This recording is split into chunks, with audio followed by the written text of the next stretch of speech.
राजीव परी से कहता है आई लव यू। राजीव के मुंह से परी ये बात सुनकर चुप हो जाती है और परी जो है बहुत ही इमोशनल होकर राजीव को देखने लगती है।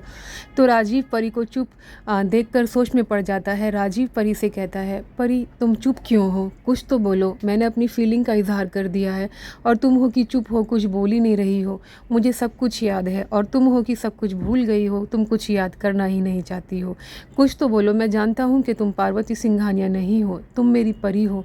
तुम बोलती क्यों नहीं हो। राजीव के बार बार फोर्स करने पर भी परी नहीं बोल पाती है। परिणीति सीरियल के नए प्रोमो में दिखाया गया है राजीव परी से अपने प्यार का इजहार करता है तो परी की आंखों में आंसू आ जाते हैं। परी को रोता हुआ देखकर राजीव की भी आंखों में आंसू आ जाते हैं। दोनों बहुत इमोशनल हो जाते हैं। राजीव बहुत ही इमोशनल होकर परी से कहता है परी तुम चुप क्यों हो, मेरी किसी बात का जवाब तो दो।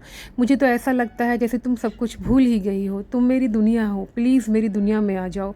राजीव परी के आगे दोनों हाथ जोड़ता है और कहता है मैं तुमसे बहुत प्यार करता हूँ, मैं तुम्हारे बिना नहीं रह सकता हूँ। आई लव यू परी, आई लव यू परी। तो राजीव फिर कहता है मैं तुम्हारे बिना नहीं रह सकता हूँ प्लीज़। तो परी जो है राजीव के दोनों हाथ थाम लेती है।